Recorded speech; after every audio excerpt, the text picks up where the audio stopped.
Hey everyone, welcome back to the channel where today we are going to answer the question, which tank should I get, the T-72BU or the T-72M2E? Now the M2E that I'm playing at the moment, if I remember correctly, this game, well, as of me recording this video, so two things, as of me recording this tank hasn't been in the game 2 weeks, and because of that I'm still playing this. This is either stock still, or I've got the tracks, the first track upgrade, or the only track upgrade. The first upgrade that you get after the first radio, the first meaningful upgrade. So do not take this replay as, oh, this is the best that the M2E can do. No, or the Moderna. This tank is going to get better as I upgrade it, but nonetheless, it still performs very, very well. And the stats that I'm going to list are based on the fully upgraded vehicles, not the one that you're seeing on the screen here. So let's take a very quick look at the stats for the M2E. So 606mm of pen on standard rounds, 738mm on gold, and 155mm on secondary high explosive.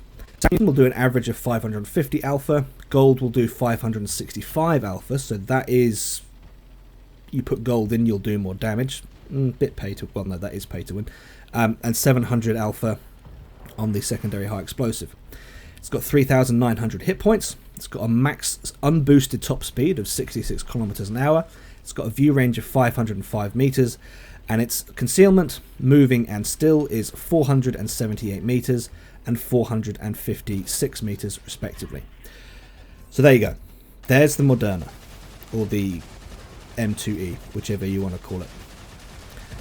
It's a good tank, but really what we need to look at is the armor. So the M2E is subtly different to the BU in that the armor, it's got if you're to measure the actual the combined thickness of the armor, it has less armor, but it's got more layers of armor.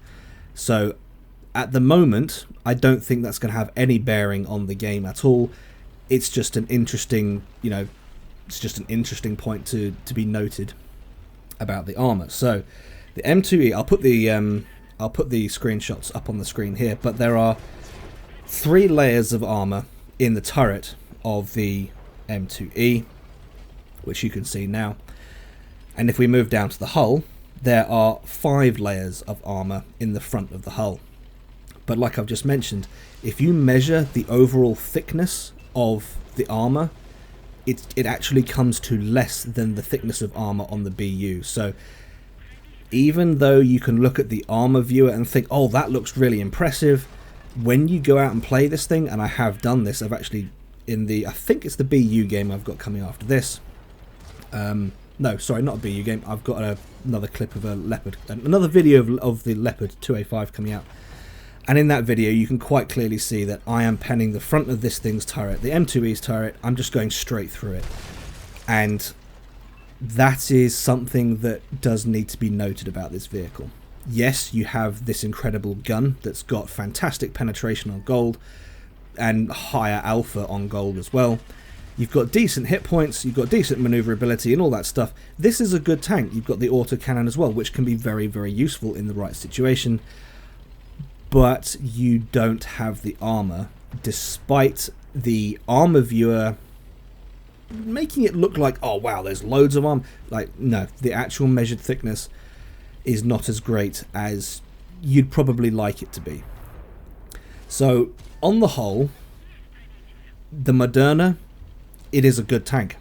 It is a balanced vehicle. It does not feel blatantly overpowered for a tech tree vehicle. It doesn't feel broken in any way.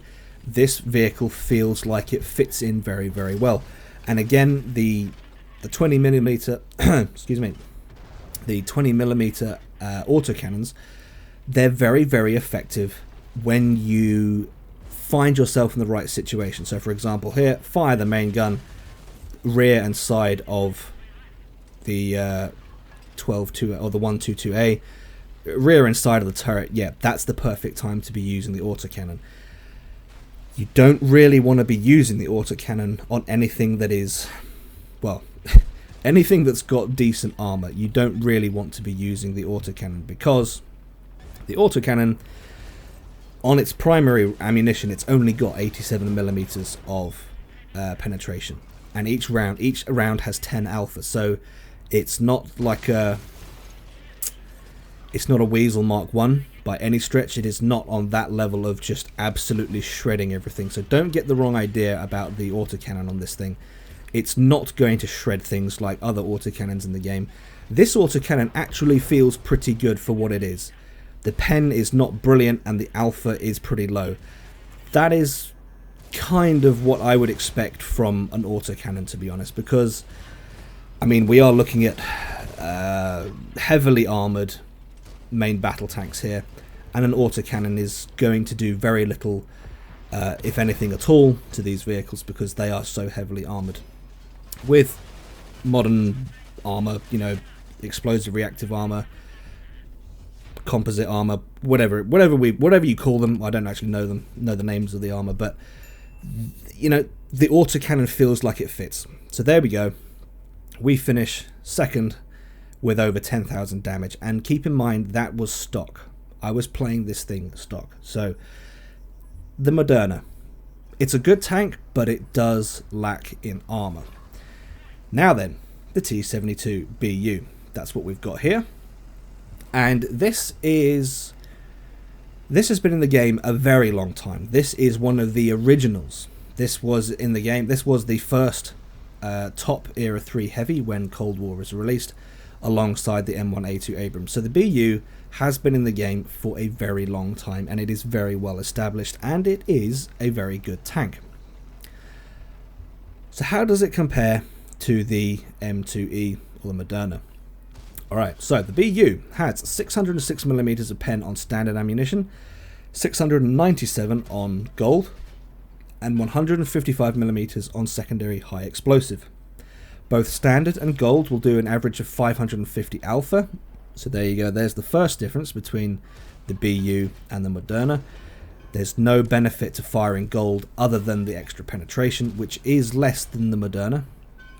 The high explosive will do 690 damage. So again, the gold alpha is down, and so is the HE alpha, and that's where the differences come in. So this is what I'm starting to talk about with the weapon systems. BU's not bad, but the Moderna is better. The BU has 3,950 hit points. Its max speed unboosted forward is 68 kilometers an hour. It's got 495 meters of view range, and its concealment, moving, and still is 481 and 462 respectively. So that's the high level stats for the BU fully unlocked. Let's take a look at the armor now. So the BU, it does have less, like I mentioned, it has less layers of armor, but those layers are a lot thicker than they are on the Moderna. So if we look at the turret here, you can see that the BU's turret has a lot more armor protection than the Moderna, and this becomes very, very obvious when you start playing the BU. If you play the Moderna and then you play the BU immediately afterwards, you'll notice that, oh, the BU's bouncing rounds off its turret. That's not something you're going to be getting used to in the Moderna. I don't want to say it doesn't happen. It's going to happen at some point, but it is not as consistent as it is in the BU. The BU has the armor. And moving down to the hull has, again, less layers of armor. The BU's only got 4 layers of armor. The Moderna has 5. But again, if you add up the thickness of all these layers of armor, you find that the BU is just, well, it's got more armor, basically. That's the long and short of it. BU's got more armor than the Moderna. And that kind of brings us full circle to the point that I made at the very start of the video, which is essentially what this whole topic boils down to. The Moderna has the firepower. The BU doesn't. BU's got armor. The Moderna doesn't. But one thing to note about the BU is that it's got a selection of 3 guns. You've got the standard stock gun, you've got the high explosive top gun, and you've got the ATGM top gun. Now, you could argue that the autocannon firepower is not as good as the ATGM firepower, which, yes, I can understand where you're coming from with that. At the moment, as you can see from my ammunition loadout, I'm playing with the high explosive gun because the 477 is in the game. And with the minimum arm distance change that was brought in with a couple of months ago, I was using the high explosive gun before that change because the 477 needs to be dealt with whenever you do come across one, and the only way to do that really is with high explosive. So I switched out the ATGM gun for the high explosive gun. If you want to play at range, then yes, you can make the ATGM gun work. It has its place, but for me and the way I play the BU, the high explosive is more beneficial because I don't have to worry about the minimum arm distance, and I can take on 477s if I need to. So for me, ATGMs are out, high explosive is in. So there you go, guys. In a nutshell, what are the differences between these tanks? Well, the BU has a slightly poorer gun, but more armor. The Moderna has much better, well, not much better firepower. It's got better firepower, but it's got less armor. So that's really what this comes down to. Do you want armor and a slightly poorer gun, or do you want less armor and a slightly better weapons system package, basically? But there you go, guys. That is the comparison between the M2E and the BU. If you've enjoyed this video, please leave it a like, if not a dislike, subscribe if you haven't already, and I'll catch you in the next one.